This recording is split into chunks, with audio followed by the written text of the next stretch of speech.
이 새날 희망연대의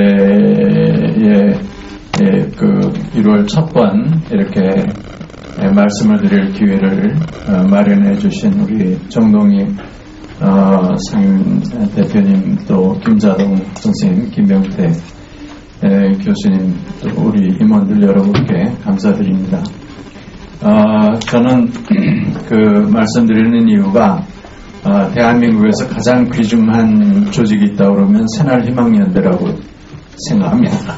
딴 데 가서 할 수 있는 그 이야기들이 너무 요즘에 제한이 돼가지고 유일하게 그 언론 자유를 누릴 수 있는 데는 새날희망연대가 아닌가 이렇게 생각합니다. 오늘 사실은 제가 평양에 다녀온 얘기, 또 백악관에 다녀온 얘기, 제네바에 다녀온 얘기, 이런 말씀을 드리려고 나왔는데, 서두에 말씀드리면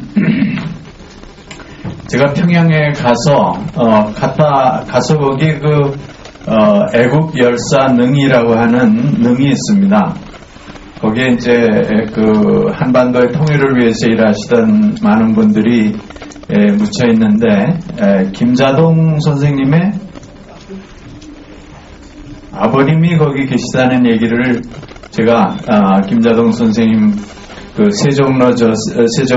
이순신 장군 앞에서 뭐 앉아서 그때 그 좀 연좌 비슷한 걸 하는데 오셔서 그 얘기를 하시더라고요. 그래서 제가 남북한이 결국은 김자동 선생님 통해서 통일이 되지 않겠는가 이렇게 생각을 했습니다.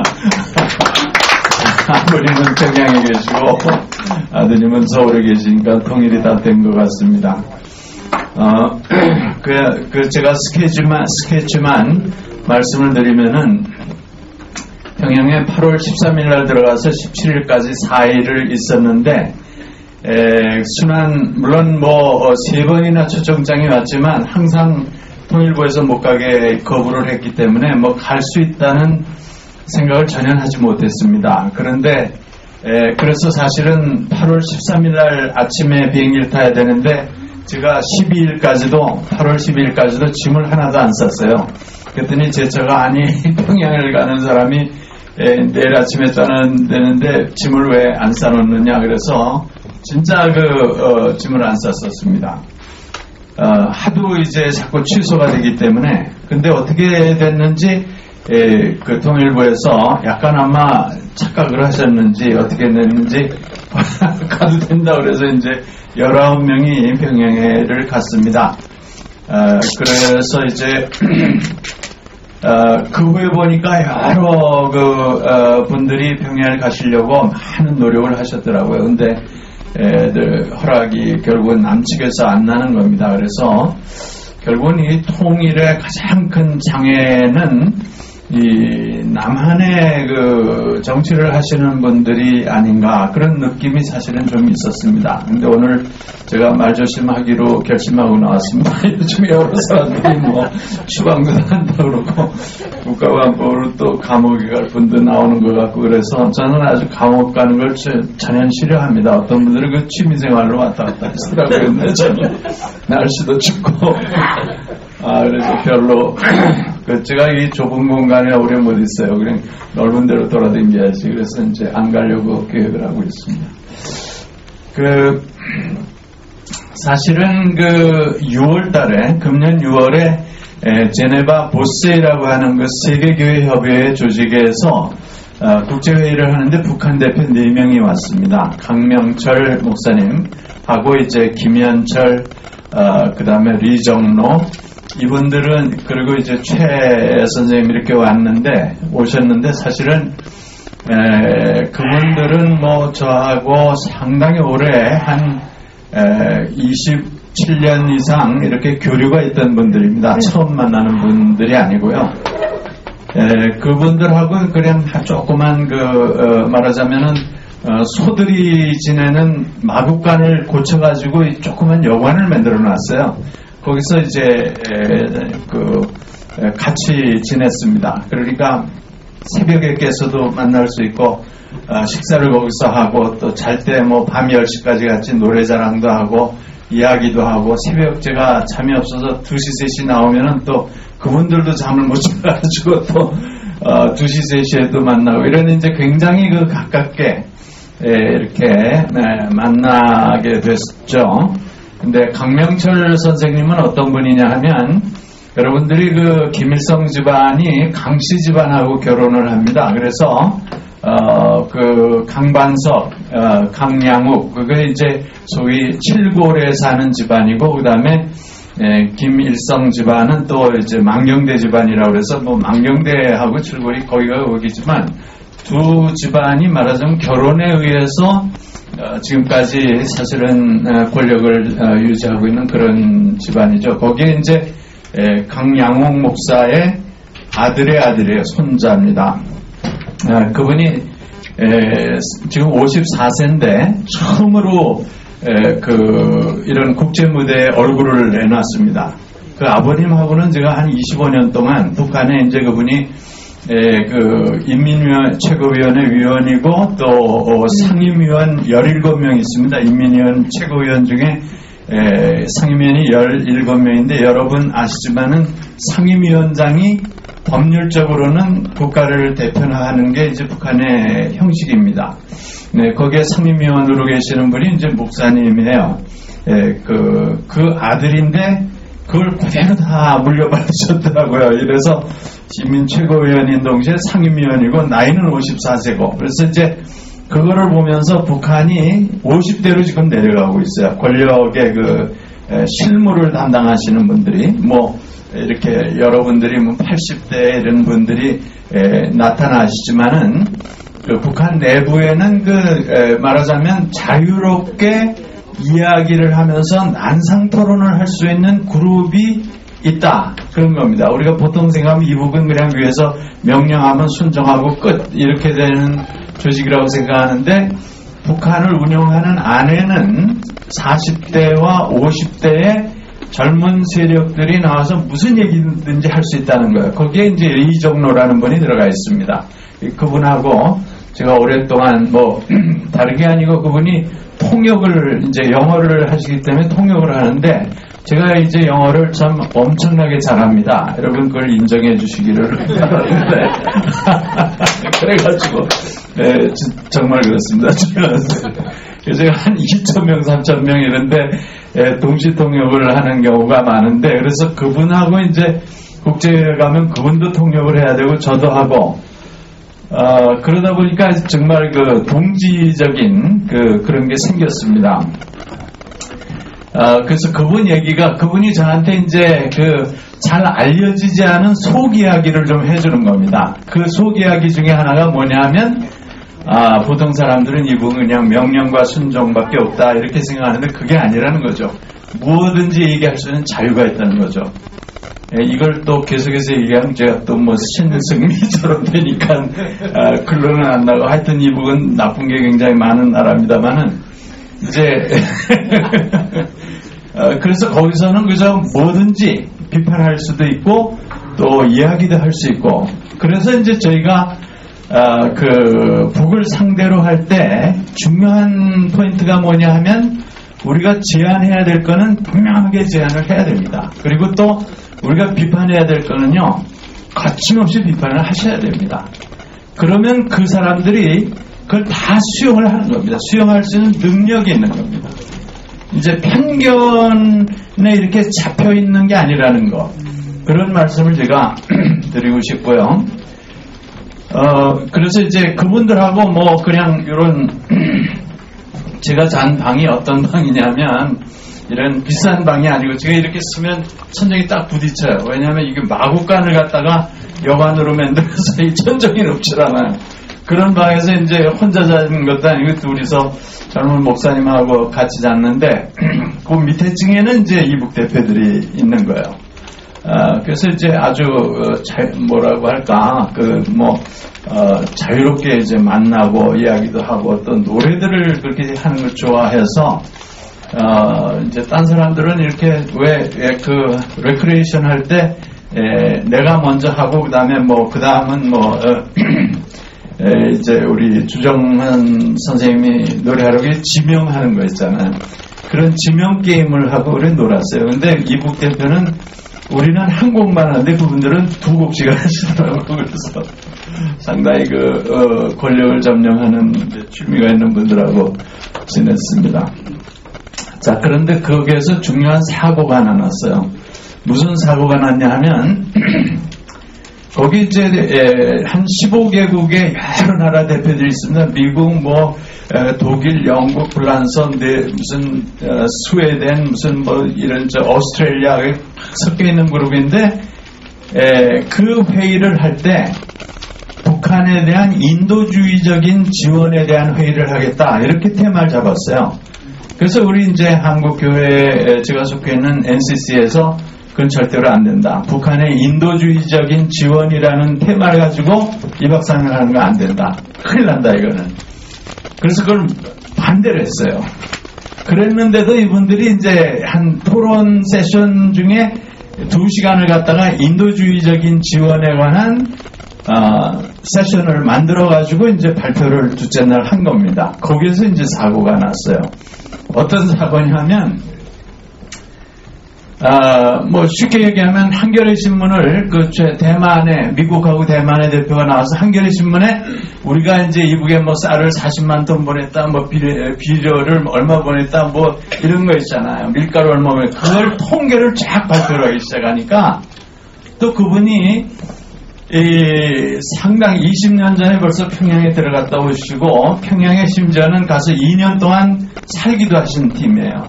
그 식량외 감시하는 거 있잖아요. 분배가 제대로 되나 이걸 감시하는 팀이었어요. 그래서 이분이 아주 그게 최고인 줄 알고 우리가 이와 같이 이북을 식량을 보냈다는 걸 쫙 발표를 하는데 이북 대표 4명이 일동기를 가더니 쫙 퇴장해버린 겁니다. 퇴장을 하고요.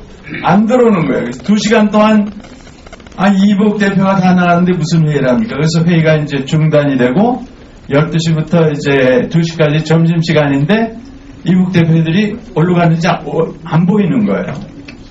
나중에 들으니까 이분들이 식사도 안 하셨어요. 그냥 단식을 들어가 버린 거예요. 그래서 제네바의 팀들이 미국 사람 드웨인 앱스, 그 다음에 캐나다 대표, 그 다음에 대만 대표 이런 분들이 난리가 나가지고 이게 어떻게 된 거냐 충격을 받은 거죠. 그래서 저희가 가서 그랬죠. 우리가 그렇지 않냐. 인도주의적인 지원 얘기하면 이거는 큰일 난다. 이북 사람들이 우리가 거지인 줄 아느냐. 거지 대접했다는 생각하거든요. 국제 무대에 왔는데 우리를 거지로 취급했느냐. 이렇게 나올 거라고 말을 해줬는데도 미국, 스웨덴, 이 사람들 우리 말 안 듣는 거예요. 왜냐면 우리가 키도 좀 작고, 체격도 작고, 또 코리아라는 거는 이름이 없습니다. 사실 밖에 나가면 우리 안에서 한류가 세계를 잡는 것 같고, 무슨 싸이가 세계를 지배하는 것 같지만, 밖에 나가면 완전히 무시당하는 거예요. 그러니까 이제 저희는 무시를 당할 만큼 당하고 살았기 때문에, 무시당한다고 뒤로 물러서진 않고 이제 무시를 당할 때마다 뒤로받고 싸우는 거예요. 저는 제가 여러분하고 싸운 적이 한 번도 없습니다. 제가 이기자 선생님하고 싸운 적 없잖아요. 그렇죠?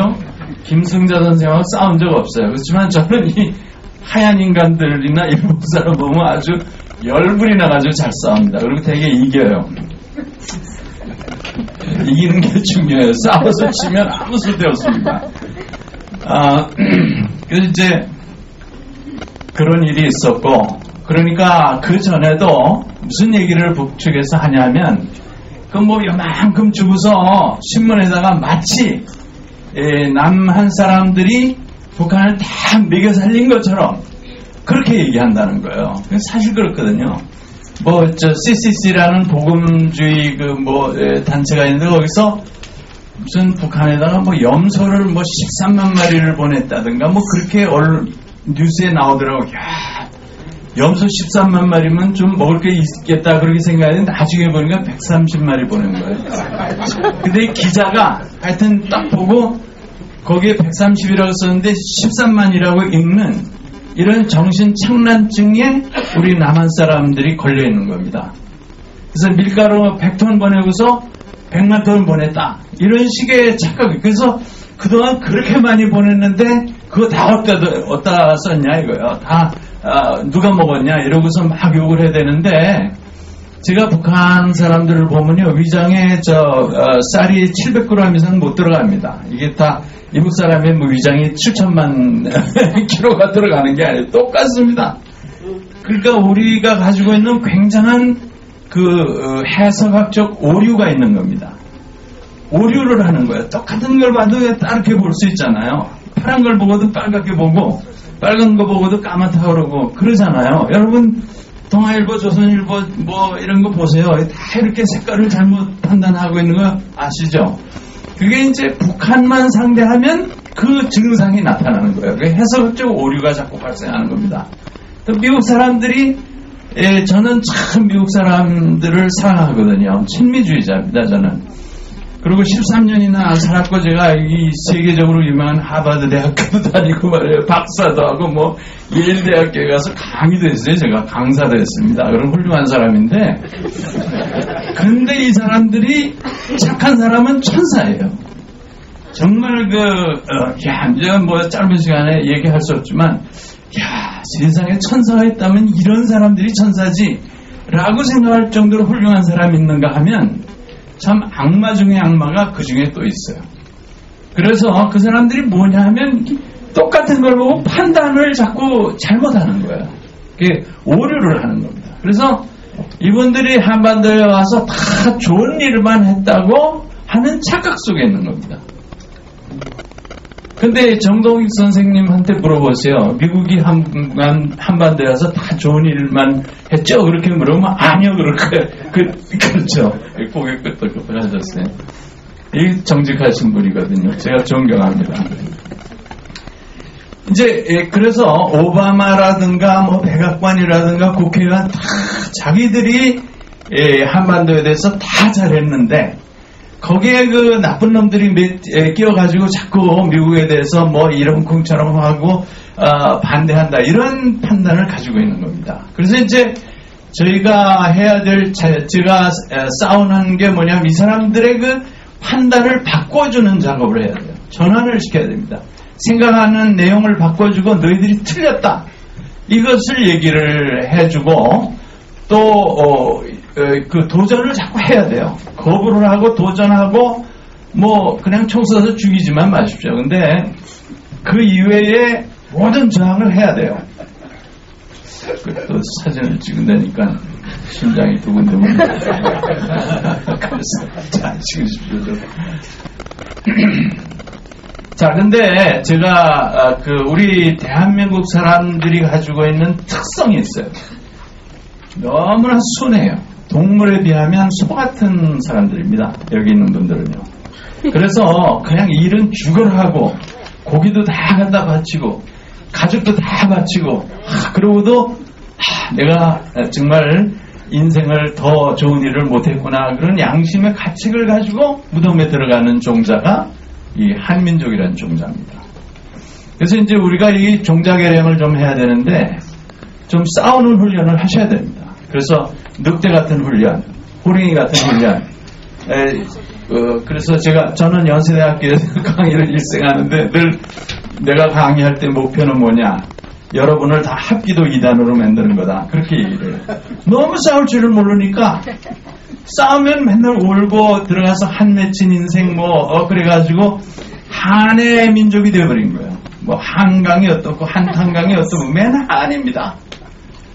그렇게 살면 안 된다. 가서 싸울 때는 싸워야 되니까 싸우려면은 그 체력이랑 다 단련을 해야지 싸울 수 있는 거지. 갑자기 싸우면 그게 지잖아요. 그래서 이제 딱 선언을 합니다. 태권도 2단, 합기도 2단, 뭐 격투기 K2 뭐 이런 거를 못하면은 A 학점 안 나온다. 이렇게 선언하고 강의를 해요. 이렇게 제가 이제 제네바에 가서 그런 걸 경험하고요. 그래서 미국 친구들이 많이 충격을 받은 거예요. 야, 우리가 이렇게 식량을 보냈는데 이북 대표들이 왜 이렇게 화를 내냐 말이죠. 카나다 대표가 가서 충격을 받았어요. 또 대만 대표가 충격을 받았어요. 그러고 나서 이제 백악관을 갔습니다. 7월 달에 백악관에 가서 물론 이제 백악관에는 제가 할 얘기가 많죠. 근데 이게 사실은 처음 간 게 아닙니다. 제가 1994년에 갔고 그 다음에 재작년에 갔고 작년에 갔고 그래서 열심히 갑니다. 열심히 가는데 그냥 가는 게 아니라 지금 늑대처럼 정신을 차려가지고 싸우러 가는 거예요. 거기 가서 거기 가면 대체로요 이렇게 우리를 참 수고했다 그러고 등 뜨려주고 위로해주면서 교육시키고 내보내는 거예요. 그게 백악관이나 국무성에 갔다 오는 사람들이 다 교육을 받고 나옵니다. 근데 저는 교육을 시키려고 그러면 야, 나 하버드 나왔어. 나 교육시키려고 그러지만 너 하버드 못 댕겼지. 이렇게 해가지고 가는 거예요. 또 오바마는 하버드 졸업생이거든요. 근데 저하고 하면 새까만 후배거든요. 원래 새까맣지 않습니까? 그래가지고 그러니까 나 교육시키려고 생각하지 마. 네, 그거예요. 근데 그게 필요한 거예요, 우리에게. 여기, 미군 사령관 와 있잖아요. 별 셋넷. 우리 ROTC보다 훨씬 못한 사람들이 와 있는 겁니다. 예. 그럼 IQ가 높습니까? 학벌이 좋습니까? 그냥 백인이고 미국 군이니까 오면은 사령관이 돼 있는 것 뿐이에요. 얘기를 해보면 아는 게 없어요. 이거 내가 아는 게 없다 그런 거죠. 그래서 비디오 찍어가지고. 내가 이 얘기했다가 혼났습니다. 미국 국방성에서요, 죽인다고. 편지가 죽인다고. 6개월 정말 혼났습니다. 도망다니고 그랬는데. 하여튼 아는 게 없는 건 또 없는 거죠. 예를 들면 이런 거예요. 지금 한반도에 전쟁 나면 핵전쟁 아닙니까? 엊그제도 보니까 북한에서 7일 전쟁 발표 시나리오 했다고 하면 난리가 나 있는데, 그래서 1단계는 하고 이렇게 해서 핵무기 사용하고 이렇게 한다 이거예요. 근데 그 얘기만 나와요. 그럼 우리는 그런 7일 전쟁 시나리오가 없냐 하면 우리 벌써 몇십 년 전부터 그게 다 있는 겁니다. 작전계획 5016, 작전계획 5027, 50 컨셉트 5028, 5029, 북한 붕괴 심리작전 5030, 그 다음에 1000, 작전계획 1000은 뭐냐면 저 이란에서 싸우는 거예요. 그래서 이란에서 싸우는 거하고 한반도에서 싸우는 게요, 시리즈입니다. 그게 중동 싸움하고 우리가 관계가 없는 게 아니에요. 8022 다 있습니다. 그거 해놨는데 그게 다 또 비밀이 아니라 공개되어 있어요. 소위 오퍼레이션 플랜 하우스 여러분 컴퓨터에 쳐보세요. 쭉 나옵니다. 무슨 함대가 얼룩하고 포는 뭘 쏘고 이렇게 다 나와 있어요. 그 수십 년 전에 됐는데 이제 며칠 전에 이북에서 7일 전쟁이라는 걸 중앙일보에서 제가 제일 좋아하는 신문이 중앙일보거든요. 거기서 보도해가지고 남한에서 야, 이 나쁜 놈들이 말이야 이러는데 사실은 쌍방이다. 똑같은 전쟁 계획을 하고 있는 거죠. 그래서 이제 우리가 어떻게 생각해야 되느냐라고 하는 말씀을 드려야 되는데, 미군 사령관이 별세 달고 와 있다고 해서 우리보다 IQ가 높은 사람이 아니에요. 그렇다고 해서 무슨 체력이 더 강하냐, 끈기력이 더 있느냐, 그것도 아니에요. 다만 우리하고 다른 게 하나 있는데, 여러분들은 별로 사람을 죽여본 경험이 별로 없으실 거예요. 근데 백인들은 보통 죽이면 100만 명씩 죽이고 30만 명 죽이고 10만 명, 이번에 이라크에 가서도 조지 W 부시 대통령이 가서 14만 명인가 죽였잖아요. 그러고도 웃고 댕깁니다.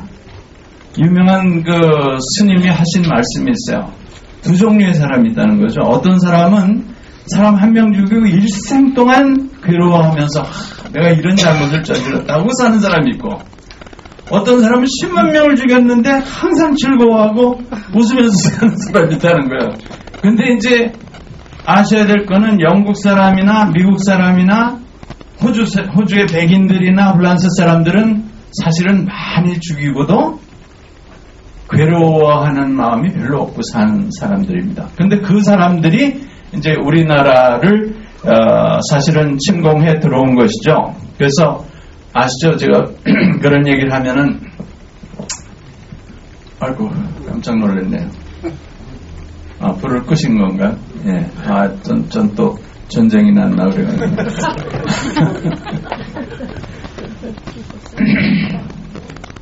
여러분 아시잖아요. 불란서라고 하는 훌륭한 나라가 강화도를 와서 침략해가지고 우리나라 임금님 책을 갖다가 다 가지고 도망가 버렸잖아요. 그래서 한명숙이라고 하는 국무총리 하시던 분이 불란서에 가서 야, 우리 책인데 왜 네가 가지고 왔냐?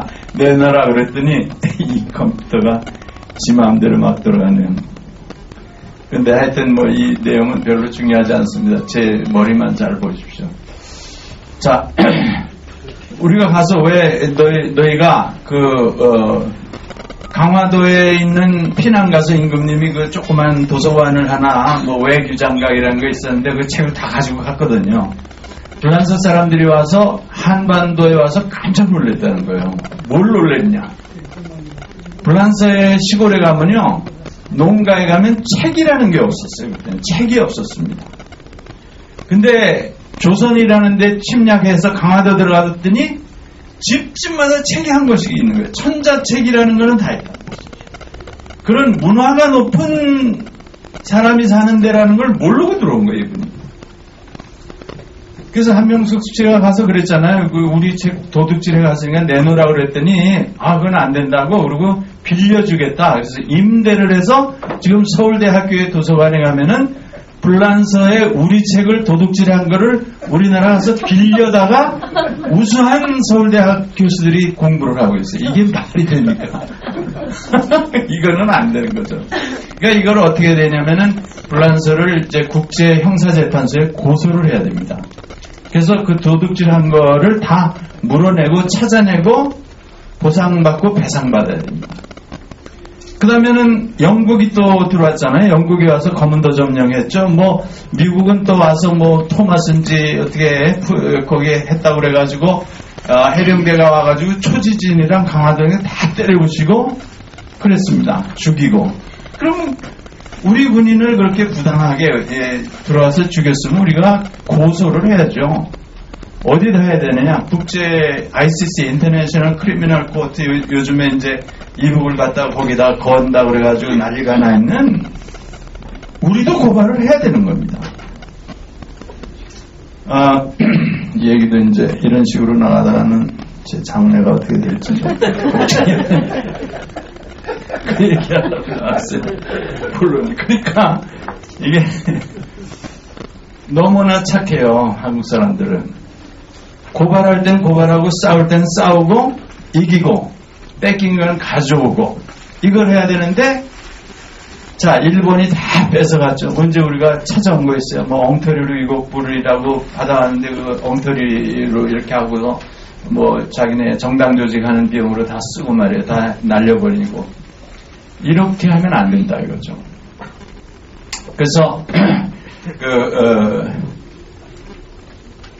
그 다음에 이제 아시지만은 분단된 거는 다 아시죠. 분단된 거는 뭐 우리가 분단했습니까? 어느 날 하루아침에 강대국이 와서 미국하고 소련이 분단했으니까 1000만 명의 이산가족 눈물과 그 다음에 수많은 피해를 당했잖아요. 그러면 그거 고소해야 됩니다. 어디다가 해야 되냐? 국제 형사재판소에 고소해야 됩니다. 그래서 너 1000만 명에 대해서 1인당 100만 불씩 물어내라. 제가 이산가족이거든요. 저희 뭐 부모님들 다 이북에서 나오고 저만 서울에서 났는데 제가 요즘 좀 돈이 필요해요. 그래서 이제 백악관을 간 겁니다. 물어내라. 그래서 근데 미국 사람들은요, 이 세상에 무서워하는 게 하나도 없어요. 그 미국 사람이 무서워하는 거는 총하고 돈밖에 없어요. 그러니까 총으로 딱 쏜다 그러면 바꿔가고 뒤집히고, 그 다음에 돈 내라 그러면 뒤집히고, 그거밖에 없습니다. 그 위에는 뭐 다 거짓말 너무 잘하고 거짓말을 변호사를 써가지고 하기 때문에 다 합법적입니다. 그래서 국제법을 다 지켰다는 거죠. 그렇게 해서 당한 게 이제 지금 1945년 분단. 그래서 제가 백악관하고 국무성이랑 가가지고 얘기를 했어요. 그거 물어내라. 왜 분단했느냐? 너 분단하고서 그냥 입 싹 닫고 가만히 있을 거냐 말이지. 그랬더니 로버트 킹이라고 인권대사 있어요. 그분이 우리가 실수했다고 그랬습니다.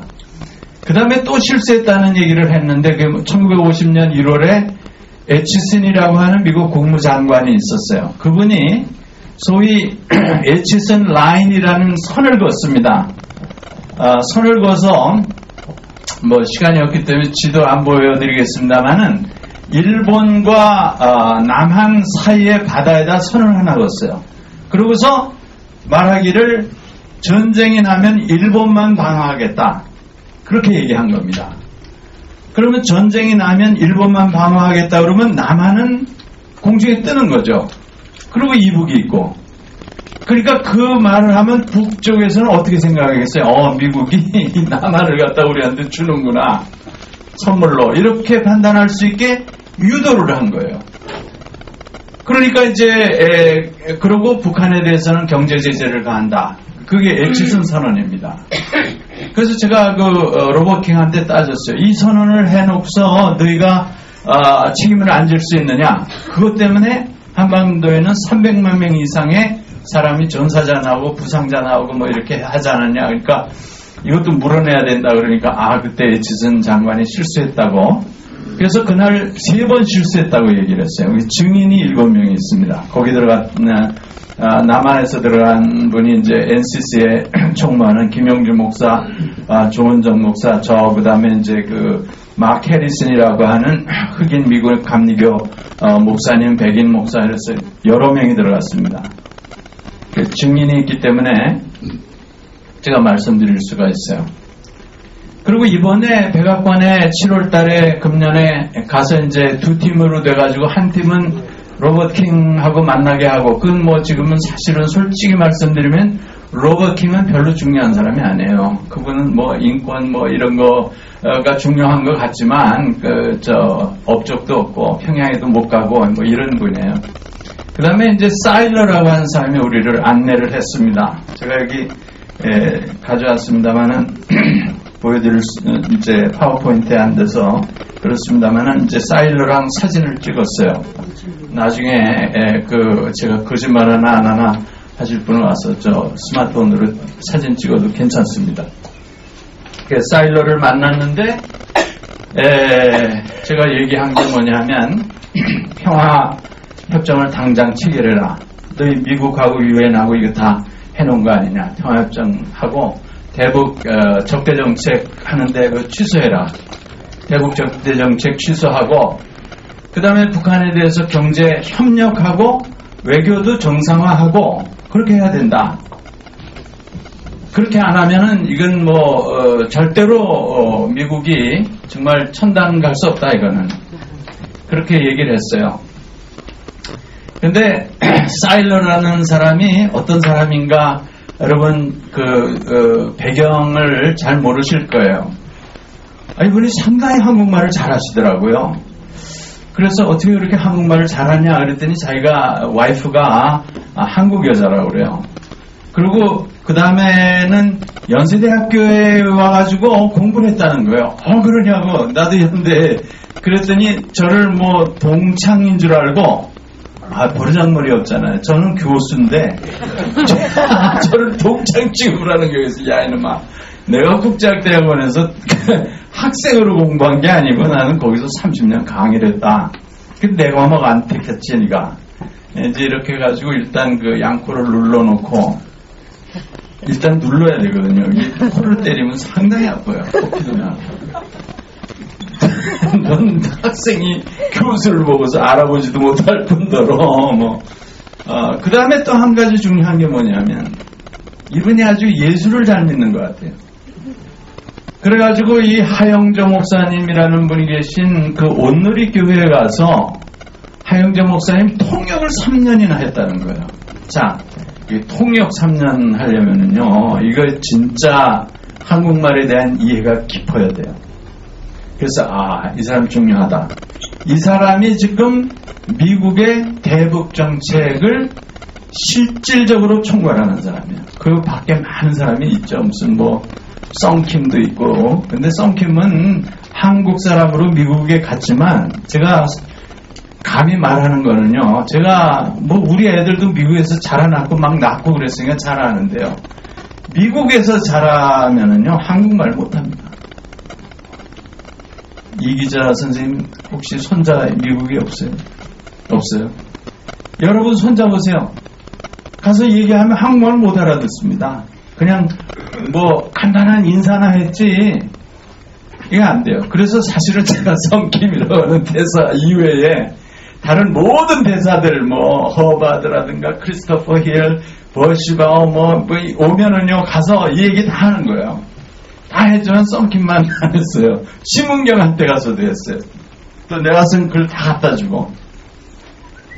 근데 왠지 이제 그런 거예요. 근데 사일러가 중요한 거는 뭐냐 하면 이 사람이 한국말을 그냥 본격적으로 공부를 해가지고 상당히 그 깊이 어려운 말들을 그냥 쭉 한국말로 하는 거예요. 그게 중요한 겁니다. 그래서 제가 이제 평양에 갔어요. 8월에 한 달 있다가. 평양을 가서 그 얘기를 해줬습니다. 지금 백악관에서 일을 하는 젊은 사람들이 한국말도 잘하고 물론 평양에 가서는 한국말이라고 그랬더니 맞아 죽습니다. 조선말도 잘하고 이래야지 한국말이라고 흡수통일한다고 들려들기 때문에 이북에서 정말 제가 총 안 맞고 숨 쉬다가 온 거는 좀 기적이라고 생각해요. 근데 이게 말 단어 하나 잘못했다면 큰일 나요. 뭐 한국 이런 얘기했다면 큰일 납니다. 그래서 하여튼 그 친구하고는 뭐가 20년이나 싸웠기 때문에 그래서 연락을 해라. 그래서 오바마 선생님이 대동강 와서 맥주도 좀 드시고 좀 놀고 구경도 하고 그렇게 각오해라. 뭐 중요한 결정 뭐 해봤자 중요한 결정 해가지고 된 게 뭐 있어요. 허나만 합니다. 그러니까 와서 그냥 대동강 맥주나 실컷 먹다가 가게 해라. 그리고 연락을 해라. 이 사일러, 시드니 A 사일러이 중요하다. 너희들을 이해할 수 있는 이해력이 있다. 그랬더니 와 스펠링 가르쳐달라고 그래서 이제 스펠링만 가르쳐줬어요. 그랬더니 막 적고 즉시 연락해라. 그리고 미국 CIA 디렉터가 평양에 갔잖아요. 가서 뭐 선교사인지 뭐 좀 이런 분들 데리고 모시고 나갔죠. 또 한 가지 제가 보고드리고 싶은 건 뭐냐 하면 자 평양 순안공항에 비행기로 내렸어요. 북경으로 해서 내렸는데 순안공항에 제가 사실은 한 7번인지 8번 내렸거든요. 그렇지만 전 간첩도 아니고 뭐 또 이런 종복도 아니고 그렇습니다. 근데 그 공항에 내리면은요 정말 가슴이 아파요. 우리 청주공항보다도 작고 강릉공항보다도 작고 너무 작은 거예요. 그리고 청사에 들어가면은 이렇게 짐이 나오면은 벨트에서 빙빙 돌아가잖아요. 그러면 서 있다가 내 짐이 벨트에서 오면은 잡잖아요. 그게 공항인데 그 벨트가 안 돌아가는 거예요. 그래서 어떻게 되느냐 하면 그 손님들의 짐을 이렇게 산처럼 차곡차곡 쫙 쌓아놓습니다. 그러면 그 짐에 그냥 경쟁적으로 올라가서 자기 짐을 찾아야 돼요.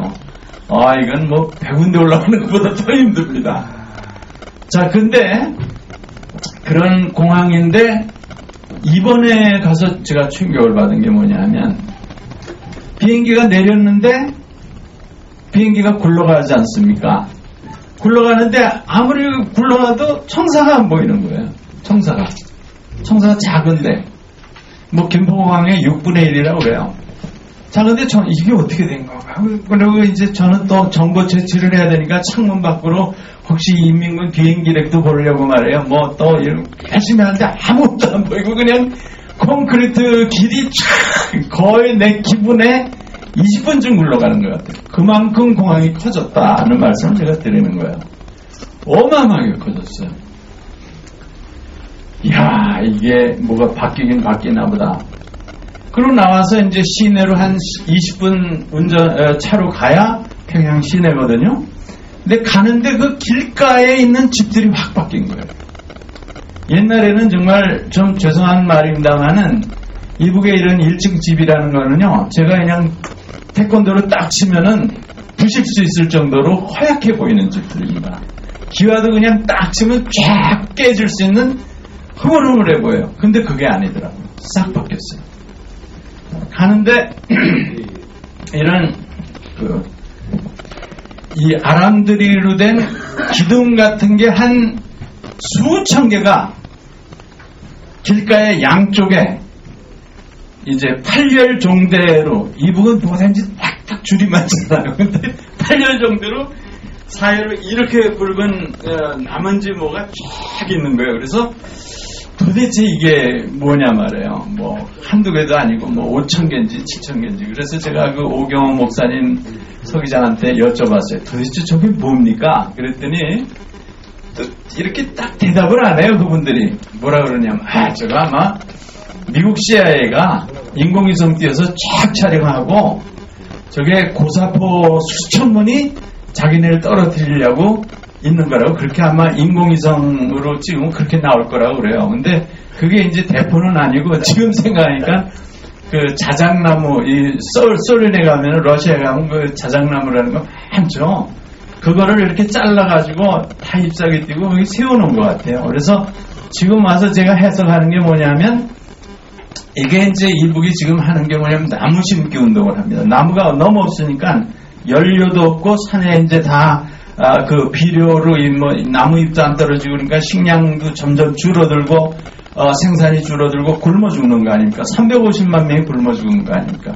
그러니까 이제 이 지도자께서 나무 심으라, 지금 신년사 보셨어요? 나무 심으라는 겁니다. 그래서 이제 그 러시아에 가서 아마 자작나무를 통으로 잘라다가 꽂아놓은 것 같아요. 이제 아마 내년에 가보십시오. 그냥 어마어마하게 자랐을 것 같습니다. 자, 그게 이제 다른 거고, 시내 들어가니까 이게 평양이라는 도시가 이제 혁명이 일어나고 있어요. 지금 혁명이요.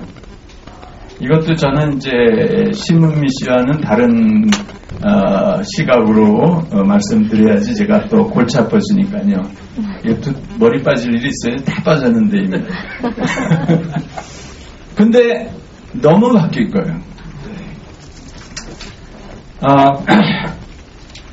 제가 이제 파워포인트 작업을 많이 했지만 이게 뭔지 모르실 거예요. 제가 이거를 한 10장 찍었는데, 예, 제가 이렇게 돌려드리겠어요. 우리 선생님이 좀 돌려주세요. 이게 뭐냐 하면 감이에요, 감. 제가 있던 고려 호텔 앞에 잔디밭에 감나무가 있더라고요. 너무 가까워서 스마트폰으로 그냥 돌리시면 돼요. 막 찍었습니다. 왜 감을 찍었느냐? 평양에는 감이 안 돼요. 왜 안 되느냐 하면 추우면 감이 안 열립니다. 그래서 늘 저한테 그 이북의 목사님들이 이거 감이 안 열립니다. 왜냐면 저희가 가서 사과도 한 10,000주 심었는데 사과 잘 되거든요. 그 다음에 이제 도마도 뭐 해가지고 도마도 1등상 받았어요. 근데 감이 안 된다는 거예요.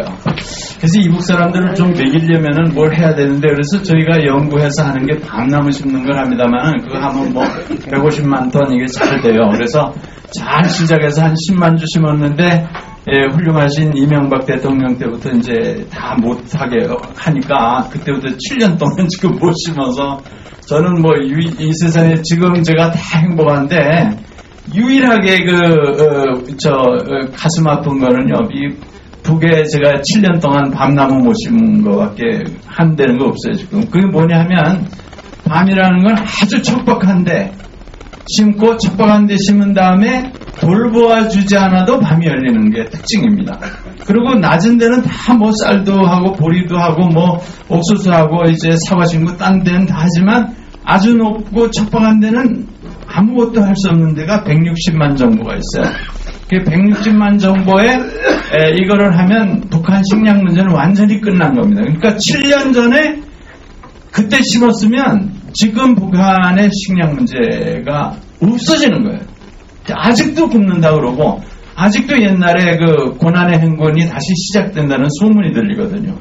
제가 평양에 가서 자세히, 물론 건물들은 뭐 40층, 그 다음에 거기에는 유경 호텔이라는 게 옛날에는 100몇 층인데요.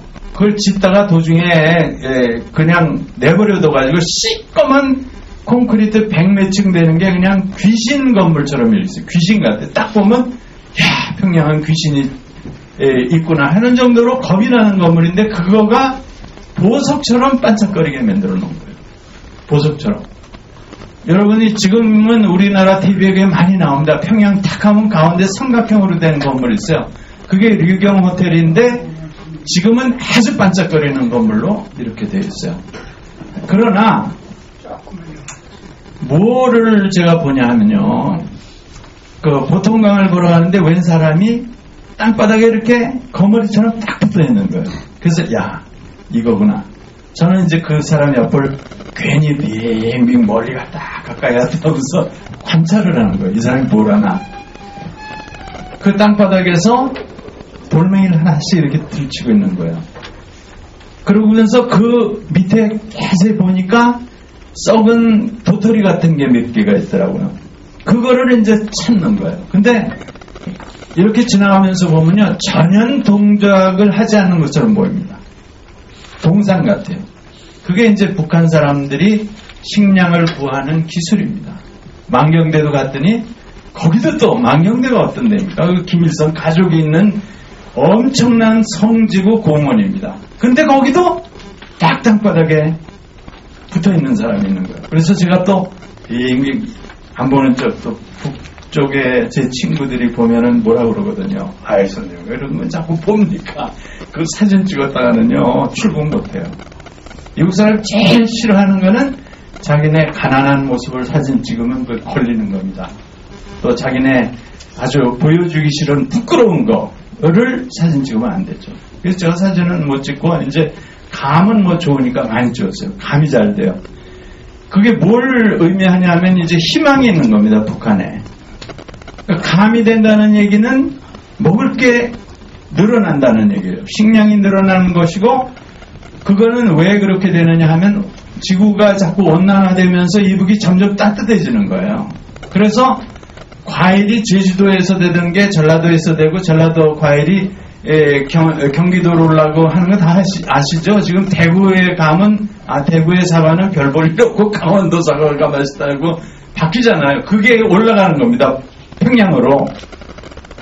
그래서 저는 이 온난화에 대해서 긍정적으로 생각합니다. 이렇게 얘기하면 뭐 서울대학 환경과 교수들이 노정선 미쳤다고 지구온난화가 좋은 게 뭐냐고 막 욕을 하시는데, 그 사람은 굶어보지 않아서 그런 소리를 하는 거예요. 굶는 사람은 지구가 어떻게 되든 우선 감이 열리는 게 중요한 거죠. 그래서 그게 몇 년 버틸지 모르지만, 자, 그렇게 변합니다. 그리고 평양 거리가 보내요. 물론 평양 밖에 나가면은 더 그 힘든 장면들이 많이 보이죠. 그리고 평양이 다 잘 사는 게 아니에요. 평양의 변두리에 가면요, 그냥 가슴이 섬찟할 정도로 그런 모습들이 보이거든요. 근데 또 이걸 또 너무 많이 얘기하면, 이렇게 비디오를 찍으면 또 북경으로 해서 평양으로 들어가가지고 이제 북한에 있는 친구들이 너는 왜 마이크 잡고 이북의 나쁜 얘기를 하느냐 이렇게 하기 때문에 꺼달라고 할 수도 없고 참 힘듭니다.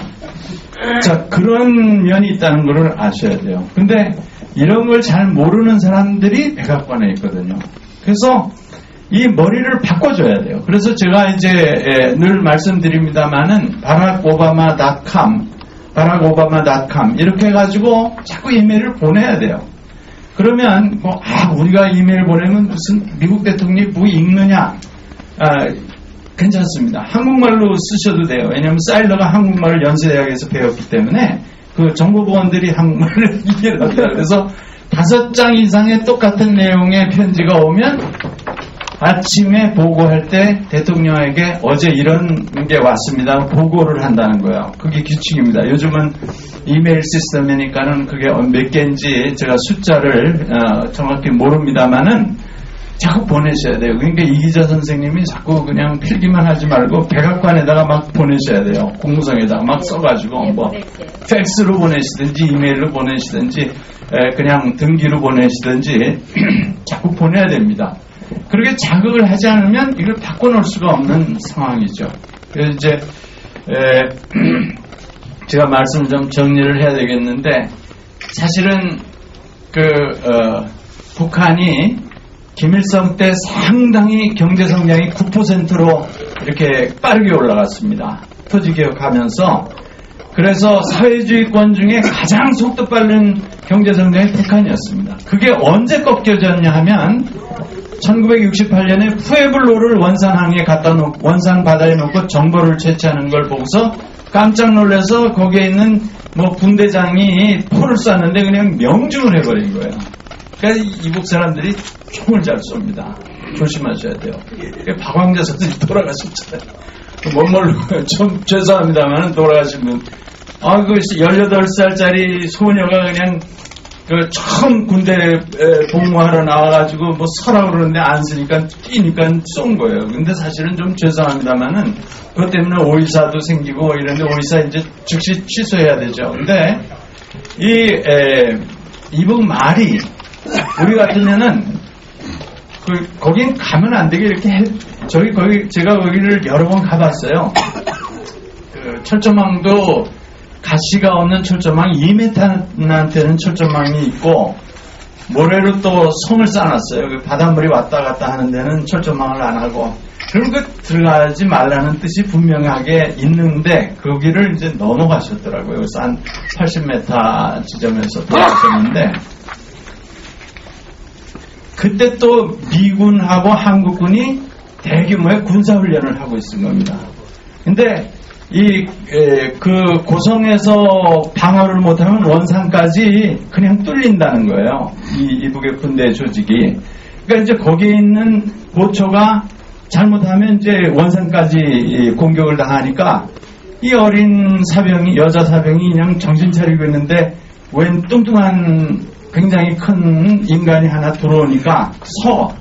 근데 우리는 그럼 서가 뭐지? 이렇게 되는 거예요. 서 쏜다가 뭐지? 남한 같으면 정지 발표한다 이렇게 해야지 알아듣는데 서 쏜다가 뭐지? 그리고 뛰신 것 같아요. 뛰니까 이제 사격을 해서 돌아가셨는데 그게 지금 해석학적 오류라는 거예요. 똑같은 말인데 우리가 이해를 못하는 거예요. 미국 사람들이 북한 이해 못해요. 남한도 북한을 이해 못하는데 우리 통일부 직원들이 늘 가서 회담한다고 뭐 개성에 가서 하고서 깨지고 오잖아요. 왜 깨지냐면 북한 사람들이 말하는 단어의 내용, 커노테이션을 남한의 사람들이 이해를 못합니다. 이해를 못해요. 여러분 저 결혼해서 40년 살았는데 남편 이해하실 수 있어요? 제가 자꾸 이기자 선생님 얘기해서 죄송합니다는 남편이 40년 동안 교육시켜도 말을 안 듣잖아요. 뭐 이해 못. 근데 북한 사람이 지금 70년이나 해져서 살았는데 이해가 안 되는 거예요. 그러면 이해가 안 되면 어떤 작전을 써야 되냐 하면 한 2년 기다려야 되는 겁니다. 북한 사람이 왜 저런 얘기를 했지? 제가 항상 2년을 기다리라고 그럽니다. 근데 기다리지 않고 즉각 판단을 하기 때문에 서로 사격을 하고 연평도에서 쏘고 뭐 이게 연천에서 쏘고 이렇게 되는 거예요. 자, 그래서 우리가 그 북한하고 지금 당장 뭐 최고위급 회담을 해야 되는데 또 고위급 회담, 최고위급 회담 하자고 이제 북쪽에서 이미 얘기했잖아요. 그래서 우리 쪽에서도 저는 뭐 1월 15일 날 이제 일단 준비 회의를 하라고 제가 여기다 써놨습니다. 제 파워포인트 썼는데 왜 1월 15일이냐 하면 북한하고 최고위급 회담을 하자 그랬을 때 실패를 한 과거의 경험이 있습니다. 그게 김영삼 대통령입니다. 김영삼 대통령이 실수하신 거예요.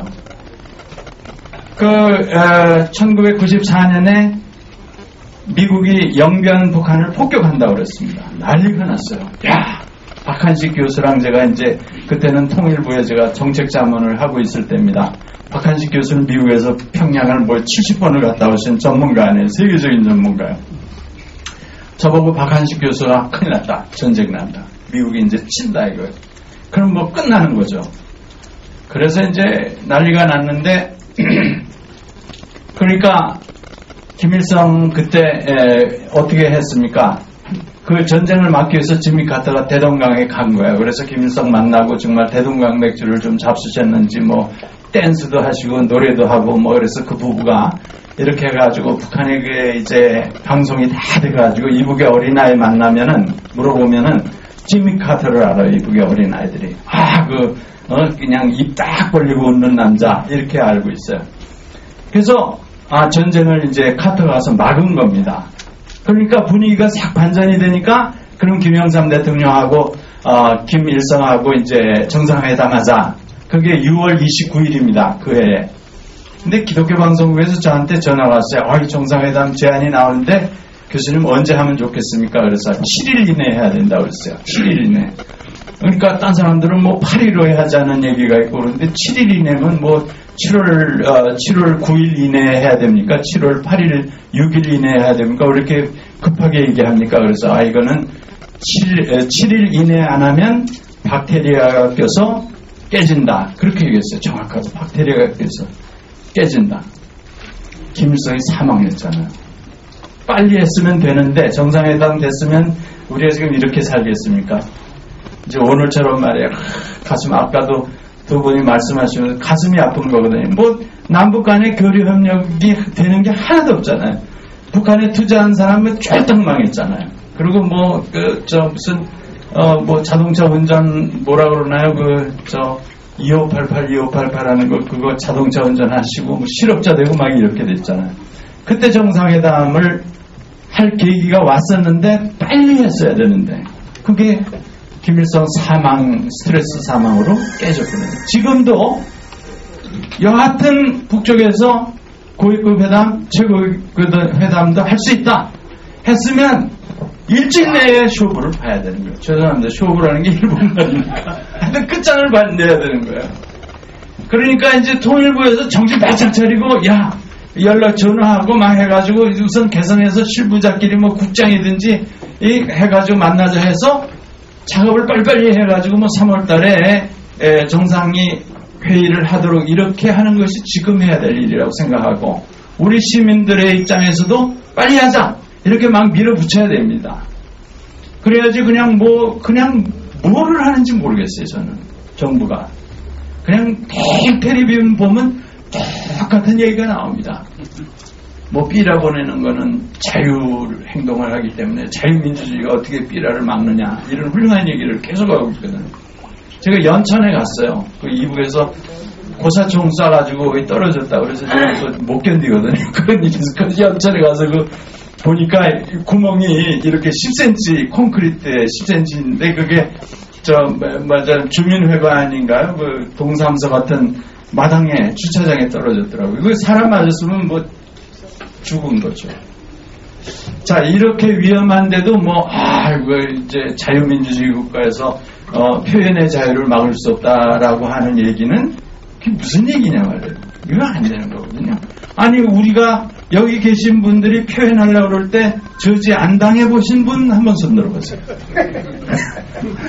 세종로에 가서 뭐 하는데 의사 표현하는데 저지 안 당해보신 분 손 들어보세요. 다 저주당했잖아요. 근데 왜 삐라 보내는 자유에 대한 저지는 안 하냐 이거죠. 잘못된 거예요. 이건 국가보안법 위반입니다. 삐라 보내는 걸 안 잡는 거는 국가보안법 위반이에요. 그래서 이 사람들을 좀 고소를 해야 되지 않는가. 제가 이제 오늘 고소할 것만 계속 리스트에 적어가지고 있어요. 그 다음에 이제 정리를 하겠습니다. 제가 파워포인트가 어떻게 있냐면 너무 총알같이 날아가가지고. 그 다음에 1994년에 북한을 폭격하려고 그러니까 북한이 사실은 항복한 거예요. 오케이. 우리가 그럼 뭐 핵무기나 핵발전소 만들고 있었는데 그거 중단하겠다. 그래?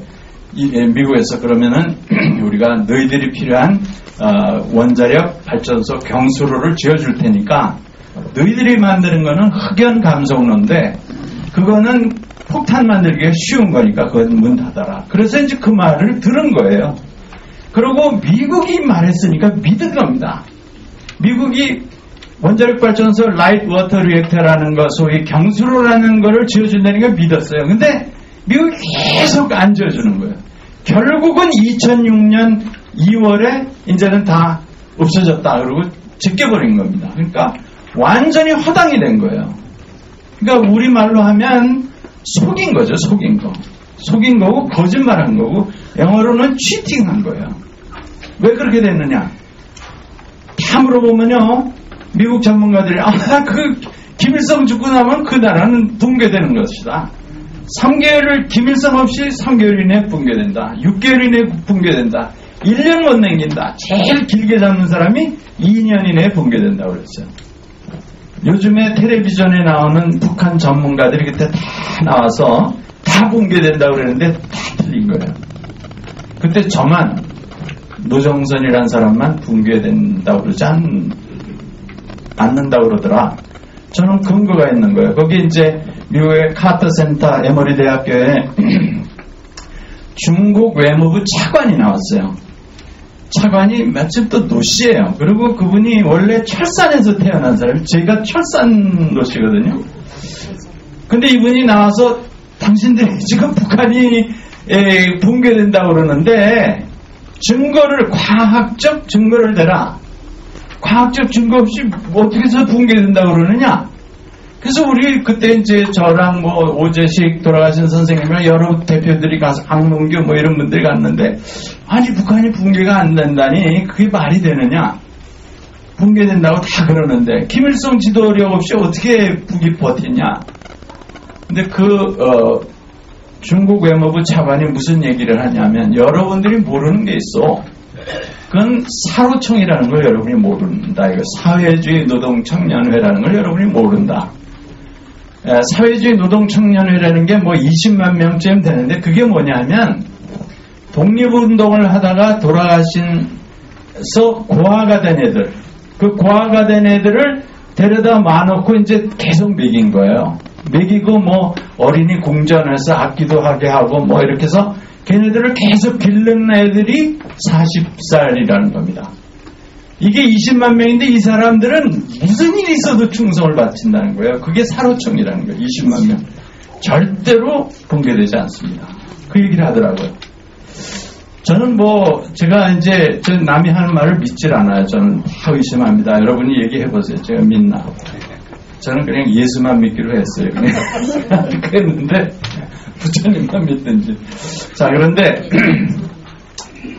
그러고 나서 미국이 이게 붕괴될 테니까 원자력 발전소 지어주겠다고 약속을 해봤자 2년 후에 너희 나라는 없어진다. 지구에 조선인민주의 공화국이라는 나라는 없어질 테니까 약속을 해준 거라는 거예요.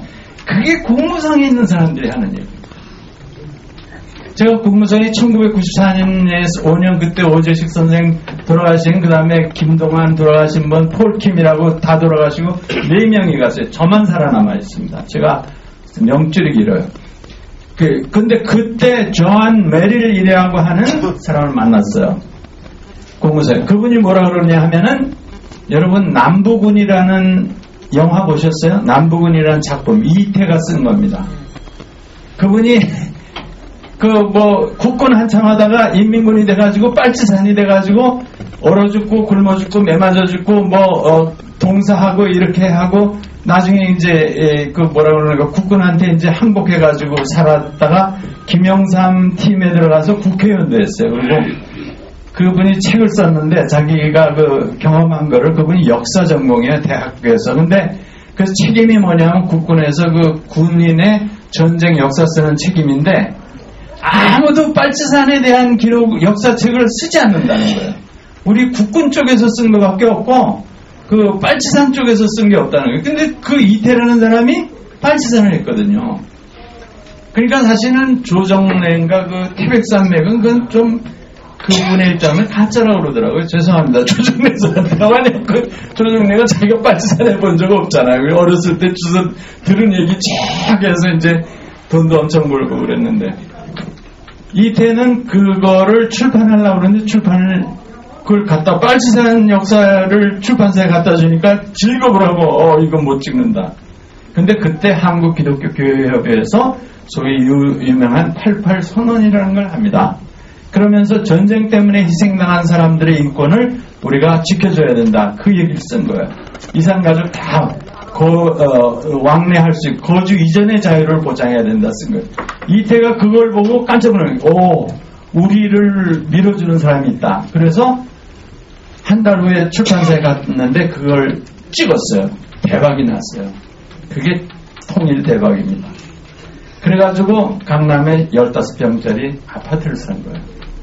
이제 그게 이태 얘기인데, 자, 제가 미국 국무성에 안에 들어갔더니 존 메릴이라고 하는 분이 저한테 무슨 얘기를 하냐면, 이제 북한은 남북은처럼 될 거예요.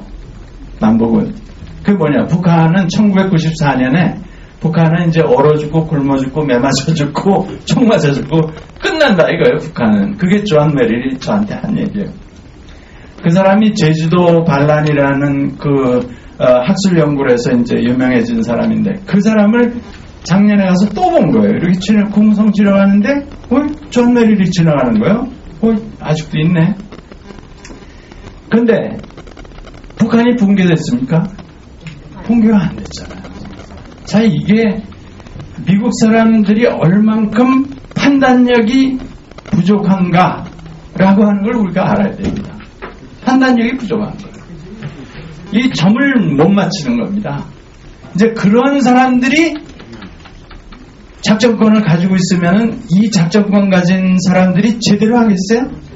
북한이 붕괴되는 것도 모르고 수십 년 동안 어떻게 하겠어요? 그러니까 이 작전권을 우리가 가져와야 되는데 자꾸 우리 정부에는 계속 가지고 있으라고 하니 이게 말이 되냐 이거예요. 그러니까 이 정부를 바꿔야 되는 거죠. 그렇지 않겠어요? 대통령을 잘 뽑아야 되는 거 아니에요? 그러니까 한 번 뽑으면 그렇다고 어떻게 할 수도 없고 바꿀 수 있어요. 제가 바람 전문가인 것 같은데 시사할 수도 없고. 그러니까 열심히 찍었는데 이 작전권을 자꾸 계속 가지고 있으라 그러니 이게 되냐 이거예요. 이게 안 되는 거죠. 그러니까 뭐 지금 종북이라고 하는 게 문제라고 해서 굉장히 하지만 불란서의 종으로 사는 종불한 사람 많이 있습니다. 불란서는 시민혁명을 한 정신인데 조선 사람들은 시민혁명 정신이 없다. 이게 거짓말이죠. 정동익 선생이 얼마나 혁명정신이 강한데 이게 감히 말해 시민정신이 없다는 게 말이 되니까 여기 계신 분들은 다 시민혁명정신이 있는 겁니다. 자, 뭐 영국 사람들 종이 되어 있는 사람 많습니다. 영국 이런 거예요. 영국이 전 세계를 쳐들어가서 얼마나 많은 사람을 죽인 나라예요. 그 다음에 좀 죄송합니다만은 미국도 말해요. 뭐 미국의 원주민들 뭐 여기 최 교수님이 앉아 계시지만은 미국의 그 원주민들이 수만 년을 살았는데 그 원주민들은 우리하고 DNA가 똑같아요. 라면 몽고 반점이 웅덩이 있고 맷돌 돌리고 있고 고추 말려서 먹고 그런 사람들이에요. 그거 가서 백인들이 가가지고 싹 죽였잖아요. 땅 다 뺏고 지금 말하자면 요독수용소 같은 거를 만들어 놓고 레저베이션이라고 그러죠. 레저베이션 그 자기네 관리 지역을 해가지고 원주민들 다 관리 지역에 들어가서 합니다. 뭐 북한만 관리 지역인 뭐 18호 관리소, 뭐 14호 관리소 그걸 정치범수용소라고 우리 말로는 표현하는데 이북에는 그런 용어를 안 쓰거든요. 이것도 또 이제 해석학적 오류가 발생되는 거예요. 이북 사람들에게 유엔에서도 이 정치범수용소에서 이렇게 하지 그럼 우리는 정치범수용소 없는데 이렇게 얘기하거든요. 답이. 근데 그게 거짓말이 아니라 그런 용어를 안 쓰는 거예요. 용어를. 정치범수용소라고 그러지 않고 관리소. 그러니까 자기는 우리는 관리소는 안 있는데 정치범수용소는 없다. 근데 미국의 인디안 참고 넣어놓은 거를요 영어로 reservation이라고 합니다. reservation. 그게 인디안 관리소예요. 다 거기다 넣어놓고 실업자 가득 차 있고 그냥 독한 술 잔뜩 먹여가지고 맨날 술 먹고 있게 맨날 직장은 없고 그냥 생활비는 조금 주니까 맨날 술 먹고 그래서 이제 멍하게 만들어 놓은 데가 인디안 관리소입니다. 그게. 그렇게 해놓은 거예요. 그러면 자기네는 그렇게 하면서 이게 깨달음이 없는 거죠. 자, 그래서 이게 이제 우리가 그 다음에 또 친일파가 얼마나 많아요. 친일파 뭐 제가 이름 안 되겠습니다. 뭐 무슨 중위 그래가지고 그 박정희 선생님이 옛날 일본군 중위였다고 그러더라고요. 저는 그때 가서 보질 않아가지고 제가 증언을 할 수는 없지만 그 일본군 중위 하던 분이 그 다음에 사관학교도 다니고 그런 분들이 줄줄이 지금까지 있잖아요. 뭐 국회의원 중에 몇 명, 장관 중에 몇 명, 뭐 수상을 국민총리 한 사람도 몇 명 있고 대통령도 있다고 그러더라고요. 자, 이게 종일이죠. 종일본. 예, 종일본. 그래서 전 종일, 종미주의자, 종불주의자, 종영주의자 많다고 생각합니다. 그러니까 그거는 종이 되면 되겠어요. 우리가 독립된 개인의 인격을 가지고 자유하고 자주하는 이렇게 사는 게 자유민주주의죠. 자유민주주의가 뭐예요? 내가 내 마음대로 결정해서 살아야지 종이 돼서 살면 되겠어요. 근데 그런 종 잡는 사람이 대한민국에 너무 많아요. 그래서 이거를 이제 벗겨버려야 된다. 이걸 벗겨버려야 된다. 이렇게 생각합니다. 그래서 그렇게 해서 이제 남북이 둘이 단결하면 되는 거예요. 뭐 육자회담, 이게 육자백이라고 제가 그래요. 아니 일본하고 같이 육자회담은 일본이 뭐라 그래? 독도는 자기 땅이고 정신대는 우리가 지네들이 돈 벌라고 한 거고 이런 얘기하는 사람들 앉아서 무슨 한반도 통일을 얘기를 하겠냐 이거예요. 미국 사람들 한반도 분단해가지고 무기 팔지 얼마나 좋아요. 계속해서 전쟁 분위기가 살아나야 그냥 엄청나게 지금 연평도 포격전하면서 미국이 얼마나 무기 많이 팔아요. 이스라엘이 무기 팔지. 너무 좋은데 왜 분단된 걸 통일하겠다고 하겠냐 말이에요, 미국이. 자, 이렇게 돼 있는 육자를 하면 안 되고 뭐를 해야 되냐면 남북이 딱 단결해야죠. 그래서 공동체, 동맹은 남북이 동맹을 해야지 무슨 한미 일이 동맹하면 이게 어떻게 되는 거예요, 그렇죠? 미국은 한반도 1905년에 타프트 가츠라 넘겨주고 1910년 이렇게 하고 45년 분단한 나라한테 가서 그 나라하고 일본이 동맹이 돼 있는 구조 밑에 우리가 들어가 있는 거 아닙니까? 그리고 우린 또 군사정권 다 주겠대. 얼마나 가슴이 넓어요. 우리 정권 다 주겠다. 그럼 어떻게 싸우겠냐 이거 ROTC 제대 장관께서 어떻게 싸우겠냐 이거 우리 군사정보 별로 무기도 좀 부족한데 그거 정보를 다 해서 미국한테 주면 미국이 일본한테 주면은 어떻게 싸우겠냐 이거. 그러니까 우리가 지금 싸워야 될 대상은요 일본의 침략을 막아야 됩니다. 일본의 침략을 막아야 돼요. 오늘 박수 2번밖에 못 받았네요. 제가 연평도에 11번을 갔습니다. 제가 한 번 가는데 10만 원이에요. 왔다 갔다 하는데 가면 또 택시도 없고 버스도 없고 자전거도 없고 제가 이 몸 가지고 뛰어댕기면서 연구를 해야 돼요. 그러면 땀 뻘뻘 흘리고 뛰어댕기고 그러면 이제 지나가던 차가 히치하이크를 해줘요. 거기는 히치하이크가 기본 문화예요. 왜냐하면 거기는 공공 차량이라는 게 없으니까 아무나 가다가 뛰어가는 저 대머리 있으면 일단 차를 세우는 거예요. 왜 대머리가 뛰냐. 그래서 이제 몇 번을 더 탔는데 그러다 또 굴러 떨어지기도 하고 뭐 해서 근데 웬 아주 굉장히 좋은 집차가 쓴 거예요. 야, 연평도에 이렇게 좋은 차가 있냐. 그러고 탔더니 운전을 하는 분이 한 100km 더 나가는 미남이에요. 야, 그래서 제가 타고서 조선일보 기자입니까? 그랬더니 저는 일본 사람입니다. 그러더라고요. 일본 기자라고. 그래서 이제 취재하러 왔다 그러는데 제 눈에는 그분이 기자로 안 보이는 거예요. 일본 군대 중령으로 보이더라고요. 제가 좀 환각을 했는데 일본에 그렇게 덩치 좋고 좋은 자동차 가진 사람이 왜 연평도를 들어와서 돌아다닙니까? 예? 그걸 첩보입니까? 말씀하시는 거 보니까 그 계통에서 좀 일하십니다. 아니, 저도 군대 갔다 오고 그랬지만, 제 머리에는 딱, 이게 일본 군대가 연평도에 다 들어와 있고. 인천항에 새벽에 갔어요, 또, 연평도 가려고. 근데, 일본 무슨, 텔레비 기자가요, 우리 해병대들이 이제 긴급 소집을 당해서 막 들어오는 거예요, 배 타고 이제 연평도 가려고. 근데 기자가 이 카메라를 가지고 우리 해병대를 사진을 찍는데, 뱅뱅뱅뱅 돌아가면서 구두도 찍고, 무릎팍도 찍고, 아랫도리 찍고, 상체 옷이 찍고, 철모 찍고, 다 찍는 거예요. 저는 무슨 생각이 나는지 아세요? 한국 군대의 전투복이 어떻게 생겼으며 어떤 전투화를 심었고 이걸 지금 정보 수집을 하고 있더라고요. 근데 우리는 자유민주주의니까 마음대로 자유를 주잖아요. 이렇게 B라도 자유롭게 보내고 이게 말이 돼. 저 가서 그 일본은 딱 잡으려고 그랬는데 그래서 좀 눈치를 줬죠. 내가 너 이렇게 찍을 수 있어. 아무리 그랬더니 슬슬 피하는데 사실은 제가 한 놈쯤은 해낼 수 있거든요. 한 두 놈쯤 제가 할 수 있어요. 제가 검도했어요. 검도. 그러니까 조심하십시오. 자, 그래가지고 어떻게 국가를 지키겠냐는 거예요. 가서 그냥 일본 사람들의 모든 정보 다 미국 사람들이 와서 우리 뭐 박정희 대통령 때 무슨 무기 개발하고 뭐 핵 개발하고 그러면 그냥 미국 소령이 쑥 들어온대요. 물어보지도 않고 들어와서 다 돌고 나가는데 한국 사람들은 미국 사람이니까 왜 들어왔어? 신분증 내. 너 여기 자격 허가 받고 들어와야 돼. 이거를 못한다는 거예요.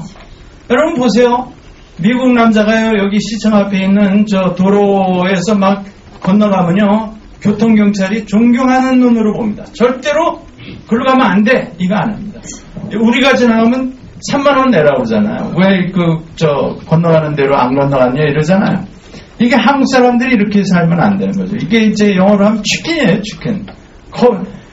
하얀 남자 보면은 무조건 그냥 허용이 되는 거예요. 그러니까 미국 군인들이 와서 큰 소리 빵빵 치고요. 아주 우리를 알기를 뭐 원숭이 보듯이 이렇게 해요. 실제로 그렇습니다. 제가 뭐 체험해서 말씀드리는 거예요. 제가 누구라고 이름을 대진 않겠어요. 그렇게 돼 있어요. 그러니까 여러분이 합기도 2단이 되셔야 된다는 거예요. 때려줘야 돼요. 그럴 때는 때려주고 딴지도 좀 걸고 넘어뜨리고 해서 너 이렇게 하면 안 된다.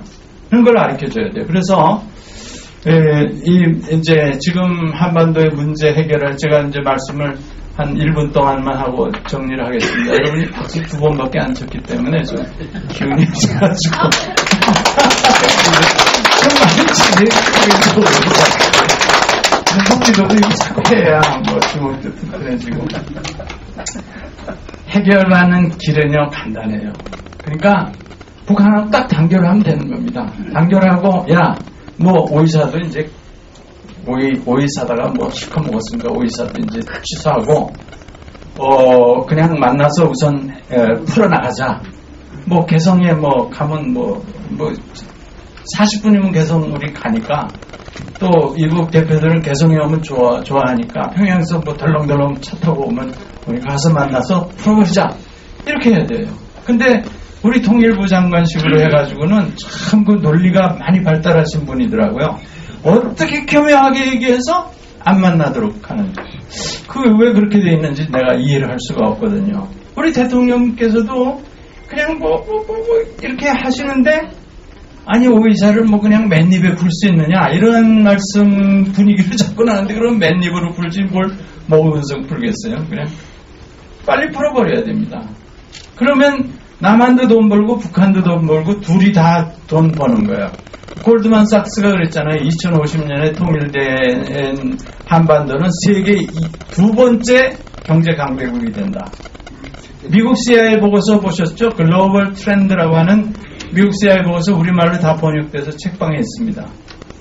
2025년이 되면 한반도는 어떤 형태로든지 통일된다. 이게 미국 CIA 보고서예요. 그러면 지금 딱 10년 남았습니다. 그럼 빨리빨리 해야죠. 그래서 1월 달에 만나고 뭐 얼마나 바빠요. 뭐 통일하면 비용이 뭐 수천조가 든다. 그건 뻥이에요. 완전 거짓말입니다. 돈 1원도 안 들어요. 통일하는데 무슨 돈이 듭니까? 통일하면 하는 거지. 그렇잖아요. 돈 내고 통일합니까? 그 무슨 생각이 그렇게 되는지 난 이해를 할 수가 없어요. 뭐 통일하기 전에 강남처럼 이북에 빌딩을 다 지어놓은 다음에 통일하겠다는 거지. 통일 그냥 하면 되는 겁니다. 하고 왔다 갔다 하고 이상 가지고. 그러면 이북 사람들 맨 돈 벌 수 있고 지금 북측에 그 카운터파트로 있는 김현철 뭐 전도사입니다. 그 다음에 오경호 목사님이 저한테 하루 이제 조용히 물어보더라고요. 이게 탈북자에 대해서 어떻게 생각하냐고 그래요. 그래서 제가 말 잘못하면 이제 큰일 나는 거죠. 탈북자에 대해서. 그래서 제가 드디어 이제 시험 문제 받았구나. 제가 뭐라고 답했냐면요. 탈북해보시오. 서울에 오면 외롭고 친구 없고 눈물 나고 그렇다고 뭐 적응이 빨리 되는 것도 아니고 탈북하는 것보다는 그냥 자기 고향에 사는 게 제일 행복한 거예요. 서울에 어떤 행복이 되는 게 아니야. 평양에 그냥 사는 게 제일 행복하고 둘째는 북한 정부에서 1년에 3만 명씩 여권 줘가지고 해외에 내보내셔. 그러면 해외 나오면 고향에서 굶는 가족들을 위해서 다 매달 100달러씩 붙일 거예요. 우리가 그렇게 했어. 1960년대 브라질에 저희 누님이 의사인데요. 대한민국 의사 뭐 136호인가 그래요. 근데 하여튼 60년대 왜 갔는지 모르죠. 브라질에 가서 바나나 농장에 가서 바나나 따가지고 길거리에 앉아서 파셨어요. 그게 1960년대 우리의 이민의 모습입니다. 그렇게 해서 3만 명을 보내놓으니까 매 3만 명씩 가니까 그 사람들이 고향에 다 100달러씩 붙여주는 거예요. 그거 가지고 경제 발전한 거 아닙니까? 자, 그래서 그 얘기를 했어요. 너희들 3만 명 보내면 다 100달러씩 고향에 붙이니까 그 돈 가지고 경제 발전시켜라. 그리고 남북이 그냥 이산가족이고 거주 이전의 자에 왔다 갔다 하면 행복한 거지 꼭 그냥 탈북을 해야 된다. 이렇게 하는 게 바람직하지 않다. 그렇게 제가 얘기를 하고 이제 죽지 않고 살아서 나라로 왔습니다. 근데 뭐 우리나라 지금 탈북자가 27,000이라니까 그분들이 어떻게 할지 모르지만 그러나 사실은 그런 거예요. 탈북자들이 와서 지금 행복하게 삽니까? 탈북자들이 서울에 와서 3일 동안 굶었다고 그러더라고요. 두부 한 번 사가지고 30개를 쪼개서 두부 한 번 사가지고 사기를 하도 당해가지고 두부 한 모 사가지고 30개를 쪼개서 한쪽씩 먹으면서 버텼다고 그러더라고요. 어저께 그 이북의 의사가 탈북을 했는데 다 사기당해가지고 돈이 한 푼도 없어가지고 서울시청에서 목동까지 가는데 7시간 걸어갔다고 그러더라고요. 그게 탈북자입니다. 그렇게 살 필요 뭐 있어요? 평양에 가면은 요즘엔 택시가 2,000대예요. 택시에다가 뭐 굉장한 그 변화가 일어나고 있습니다. 그래서 우리가 그냥 통일하겠다 하고서 개성에 가서 이제 골치 아픈 조건 따지지 말고 이것저것 따지지 말고 그냥 시작하자. 이렇게 하면 남한도 돈 벌고 북한도 돈 벌고 전쟁은 없어지고 외국의 무기장사들이 와서 우리 거짓말해가지고 뭐 작전권 같은 거나 가지고 무기나 왕창왕창 팔아먹고 뭐 대박난다 이래가지고선 뭐 40조 뜯어가고 20조 뜯어가고 10조 뜯어가고 이런 일 없고요. 그렇게 살아야 된다고 생각합니다. 거기까지 말씀드릴게요.